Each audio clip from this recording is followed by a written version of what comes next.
Have you ever played a seemingly straightforward shot that didn't quite work? Or maybe a harder shot in snooker or any other cue sport and thought to yourself, what did my cue action do there? What went wrong? Well, this simple app claims it can fix your cue action, so long as it's downloaded onto a phone that's taped to your cue. It seems unlikely that a phone would give you any realistic feedback about your cue action, even if it is strapped to the end of your cue. But anybody who's ever played a game on a mobile device will know its one adequate feature is the precision of its gyroscopic controls. And it's those gyroscopes that this app tries to take advantage of. It's only available on iOS and it's very poorly rated because people didn't like the way you're meant to attach it to your cue. Now there isn't actually a better solution to this. The app actually tells you to tape your phone to your cue, and you've got to be very careful how you do that because you could end up damaging both. That's why I'm using masking tape, but you still got to make sure you tape the phone on tight, otherwise this just won't work if it's going to wobble around a little bit. And while I was testing it, I found other problems with this system. Hello? Yeah, it's not exactly a great time. But once it is on the end of your cue, all you need to do is just simply play a shot as though it isn't there. And then it's going to give you direct feedback into how well that shot was played. So what feedback does the app actually give? Every time you play a shot, the app takes into account 3 different measurements. So you can see how well you've Played each shot as a percentage. The closer to 100, the straighter your cue action was. The figure on the left hand side shows you how much you rotate your cue, and on this shot where I did it deliberately, I actually scored 1 on cue rotation, so you can see it's not just picking numbers out of thin air.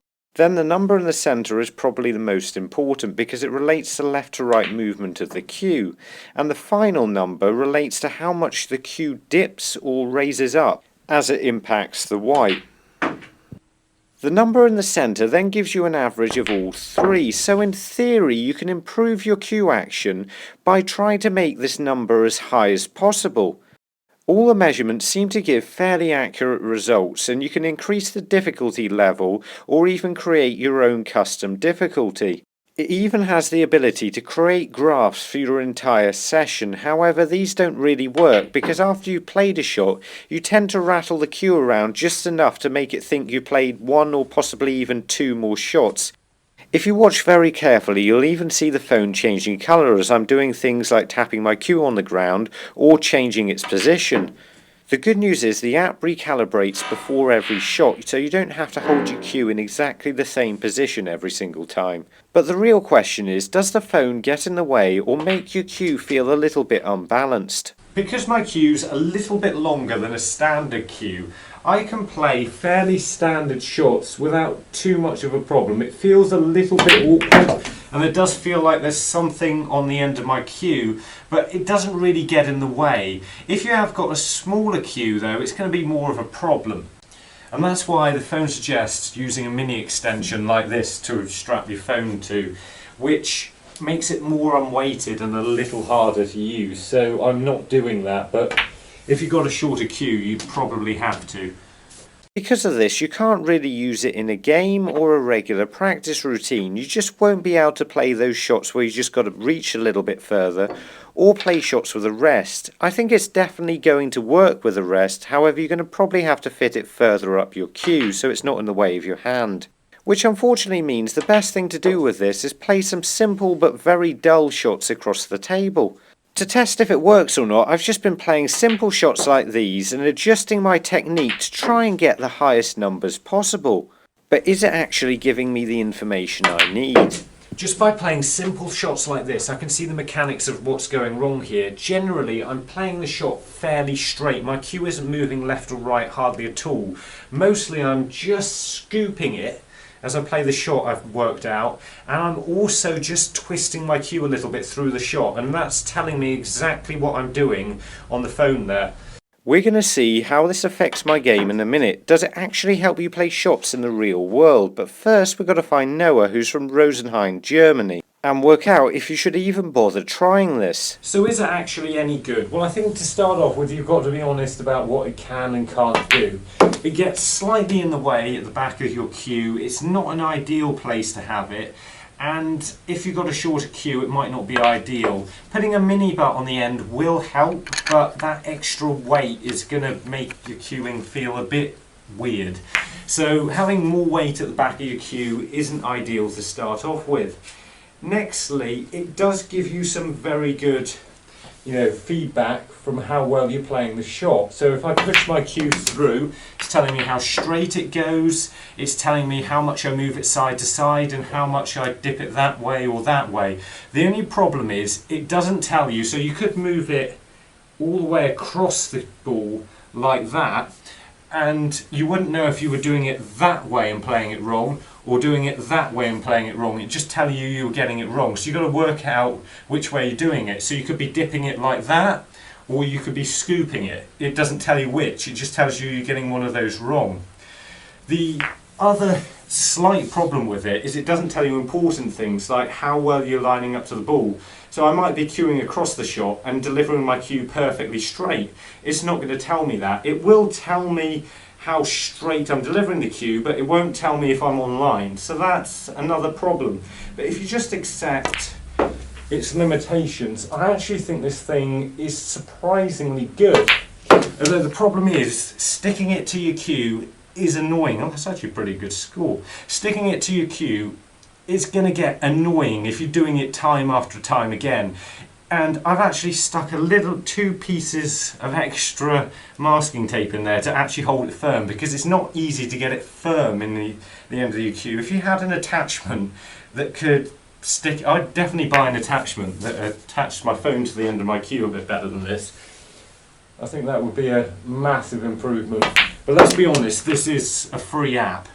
But does increasing the numbers actually help you cue straighter and play better? Over the last 2 days I've used it to do a lot of practice, mostly to see how well this worked. Now what I did is just play the same basic shots over and over again, but because I don't really want to relive that, we're going to find Ness Monkey, who's from Inverness, Scotland. I could see from the feedback that pushing my cue through straight wasn't really a problem, and the main thing I had to overcome was the wrist rotation and slightly changing the elevation of the cue through the shot. When I discovered I wasn't quite cueing level, it did some practice shots along by a cushion just to see what was going on. When I found out I was rotating my wrist, I did the same thing along the bulk line, just to try and work out as I played the shot what was happening, to try and get the numbers as high as possible. After doing about 3 hours of practice like this over 2 days, I desperately wanted to see what difference it had made, so I carefully removed the tape from my phone and my cue, threw some balls on the table and just tried to get the biggest break that I could. This is the very first time I actually played any shots with a phone off my cue for about the last 2 days. Although I know there's no way of proving that, but everything felt surprisingly good. I'd very slightly changed my grip, not because it felt any better, it didn't feel bad, but mostly because it gave me a higher score when I played a shot. I also had a better idea of where my hand needed to finish after I struck the white to keep my cue as level as possible. Overall, my technique felt fantastic, even though there's more to the game than just pushing a cue through straight. And I also felt a bit apprehensive because it would be such a great story if I was able to just use this app, improve my technique a little bit, and just automatically clear the table, as if it was the easiest thing in the world to do, but that added pressure didn't really seem to be holding me back. This is really tense now. No! Well, that's not bad considering I haven't really played properly in ages. So after we find Abhinav from Pradesh, India, we can see if it was really all worth it. That shot I missed was a bit more of a judgment shot. I've no doubt this definitely works. I felt like I was cueing so well there. All of the tough longer pots, it didn't feel like I was going to miss anything. I mean, it's just for a second. Just to play this blue, see how well I'm feeling on this. That is genuinely the first shot I played since I missed the yellow. That went dead in the centre of the pocket. I mean, if anybody knows of any way you can attach your phone to a cue. Like, there's got to be somebody's got to come up with a car mount or something. Just let me know, because I genuinely think this works. These videos can show you how to use some very simplistic training aids and some training aids that are a little bit more expensive. And remember, don't just watch, play, and make the commitment to becoming a better player by subscribing to the channel and visit the website.